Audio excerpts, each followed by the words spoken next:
Hello, my name is Matt Farley. I am a people lead and Android developer at Xero. I've only been a people lead for a year, so I am struggling with a lot of the things that you guys are still struggling with as well. About my presentation tonight. So I've recently finished a piece of research with Xero's development teams. The background to this is we use a tool at Xero called Office Vibe, which sends out a survey to a sample of our staff every couple of weeks and collates the scores into a few different categories. And one of the categories was recognition. And this was a little bit lower than we would have liked. At face value, it's very easy to try and spin up an award or something like that. You think people need to be on display more, but I felt like it was a little bit deeper than that and wanted to conduct some interviews and really get into the depth and breadth of the topic. So how did I do this? So I ran 10 semi-structured interviews with people throughout the practice products group. Practice products is just a management abstraction for a group of products inside Xero and the development teams that work on them. So very short structured interviews. I purposefully didn't define recognition when I spoke to these people. Had a lot of synonyms, so praise or positive feedback, just to see where people went with it. So 10 participants with varying roles, ranging from 1 to 5 years at Xero. You might notice there's only one QA there, but 3 other people that I interviewed had acted in a QA role before, so could speak to that experience.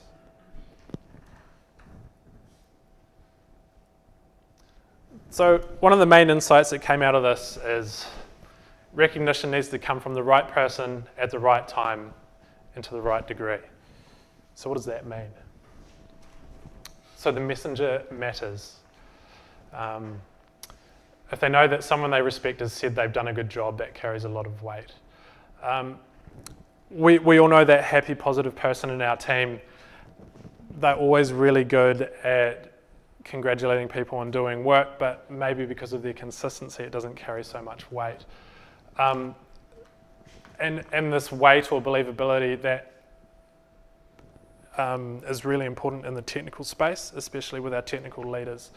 If this recognition or praise for someone's work is coming from a tech lead or a senior developer, it means a lot more than if it is coming from someone at their own level. An interesting point is that praise from your manager or people lead isn't always important. It's more about the person that you're doing the work for. So if you're working for another team, generally you're going to want the praise to come from them or whoever's solicited the work. And this has led to an interesting situation. So in my interviews, I spoke to someone who was getting a lot of praise from her manager and getting told that she was doing a really good job, but she wasn't getting it from the product owner that she was doing work with. And as a result, she was really unhappy still. So what are the challenges with this insight? You need to identify your leaders, and they need to know that their feedback is a powerful tool. So who are the technical leaders in your space? They may not have the titles. Who do people look up to, and whose word do they respect? Watch out for recognition fatigue. If people hear the message too often from the same person, it may lose its value. At some point in time, the recognition can lose value coming from the same source. And also, people leads, you can do everything right, but you just might be the wrong person.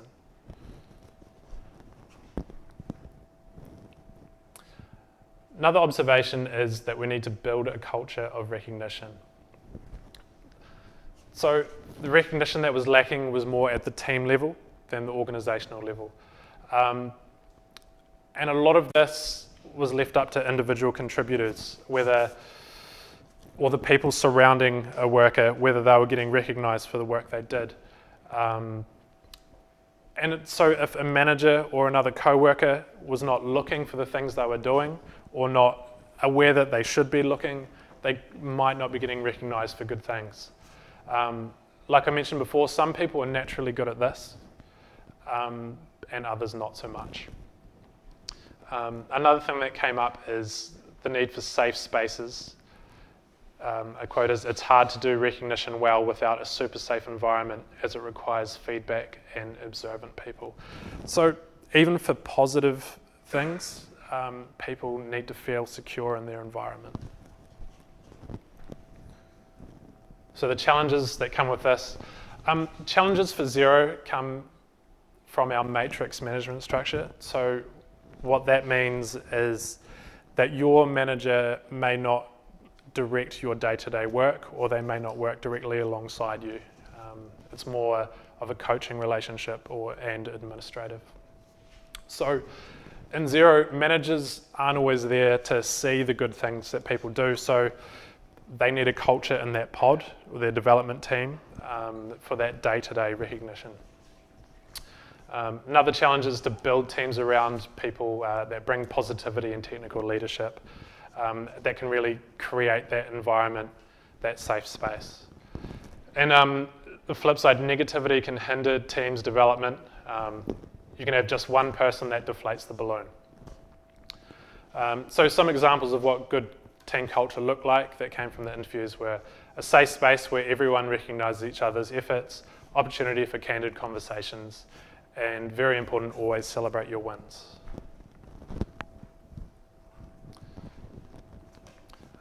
Another thing that's really important, especially if you work with some legacy products, is that milestones are easy to see, but consistent effort is much harder.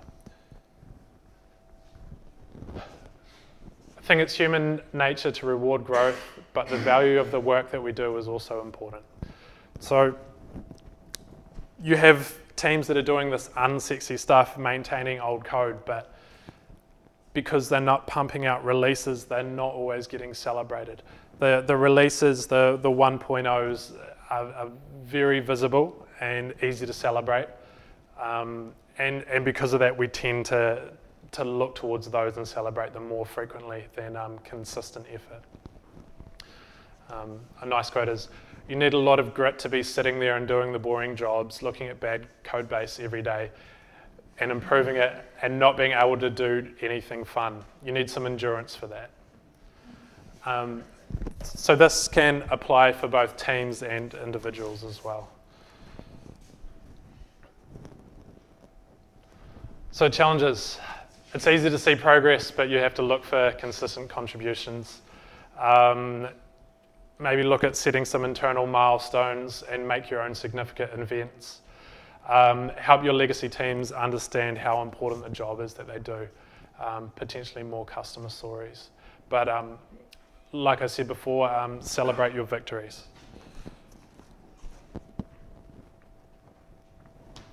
It's lonely at the top. How many of you have felt that?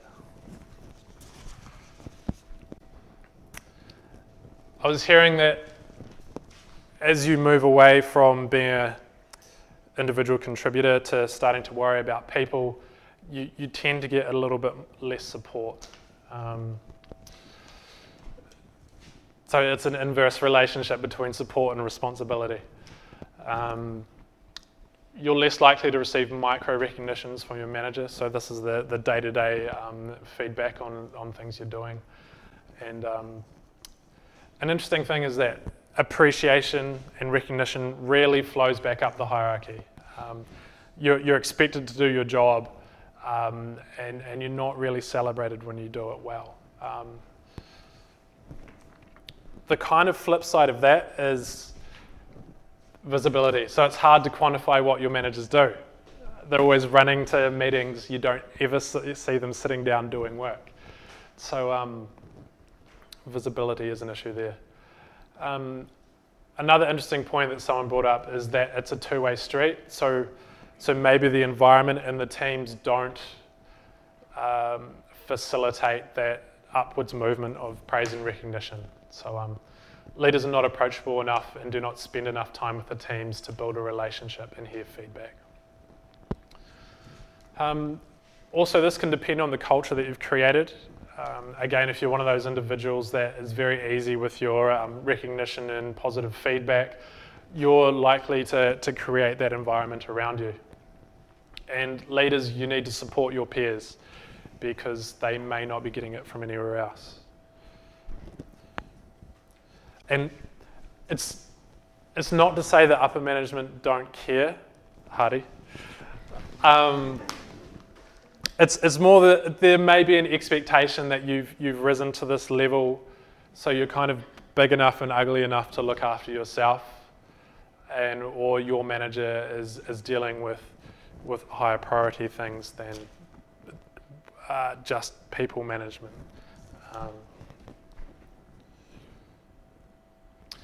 So I'm going to digress and talk about some of the methods that came up. I'm only going to give you a couple because there were heaps, but these I feel are fairly ubiquitous. Slack was really interesting. It turned out to be quite important. It's public enough of a forum for shout-outs, but it doesn't have that weirdness or uncomfortable feelings of being recognised in front of a lot of people. It's a good way to give kudos to those that have helped you achieve something. Very easy to just tag them. But what's great about it is the reactions, and you can sort of see who all your peers, which of your peers have reacted and how they've reacted. It was really great. You can also scale it up and scale it down accordingly from organisation level to one-on-one. There are a few challenges. It's very easy to leave someone off if they have helped you, and that tends to have the opposite effect. They don't feel so great about that. Also, your audience can lose interest if too much of the content on the channel is irrelevant. So if the channel's too broad, or if they don't know the people that are being celebrated, people are just going to tune out and not interact.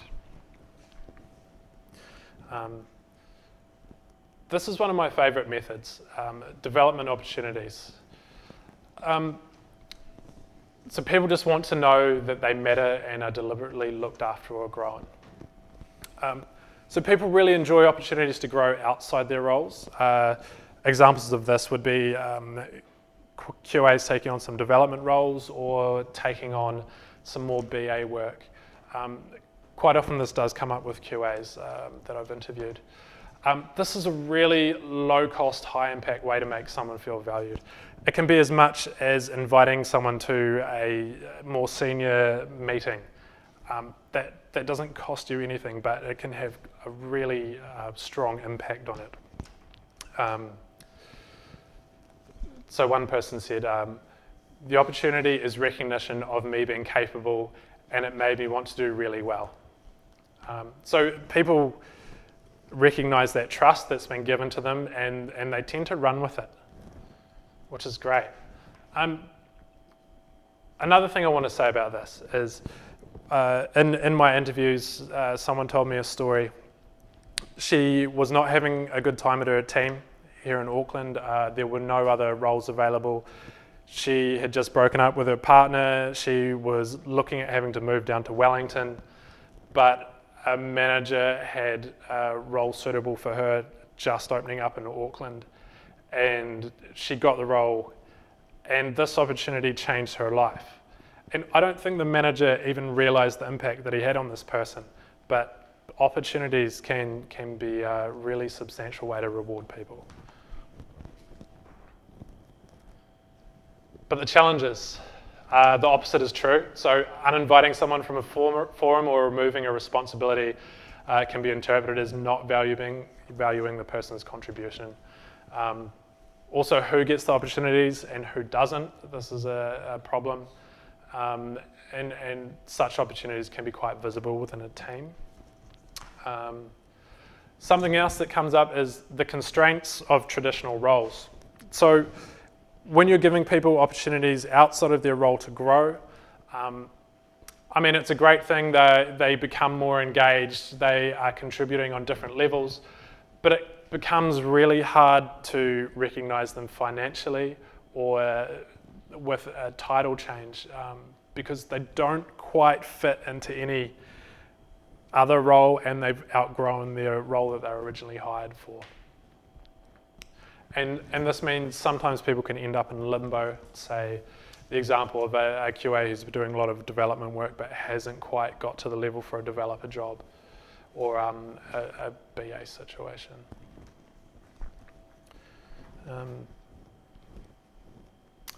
So yeah, thanks for that. I'm really interested to hear if any of you recognise some of those points in your own organisations. But thank you.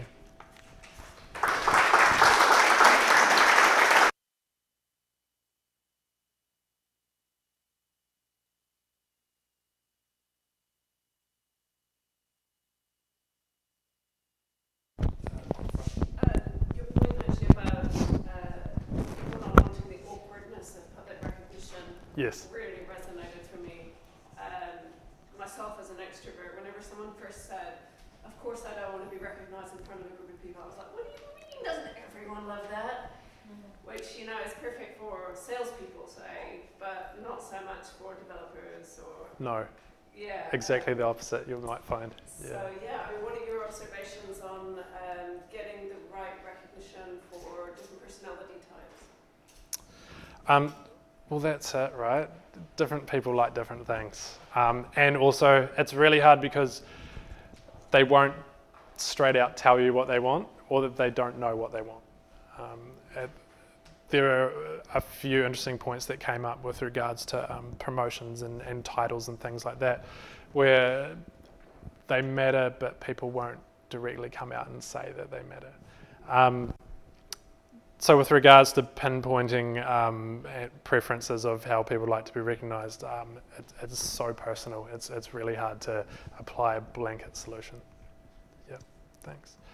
Dan? Well, I was wondering if you had any feedback around the content of the recognition being more or less effective. So for example, a generic thanks is not as helpful as thank you for doing this because it had this impact on the...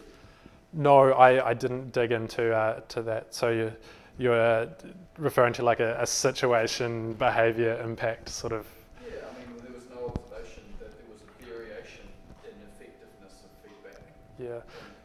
So that has come up in the interviews. In Xero, we do effective feedback training, which a lot of the people leaders have been through. So some people did refer to that training. But yeah, I don't know if that answers your question. One last question there, probably from George. Hi. Just interested in that approach of interviewing people. Did you look at like having a focus group or other ways to get that feedback around recognition? Why did you I chose interviews, one, because it was really exploratory, and I chose to keep it one-on-one because it's quite personal as well. There were a few personal stories that came out, and when people start talking about their motivations, I don't know if I would have got the same results from a focus group. Yeah, thanks.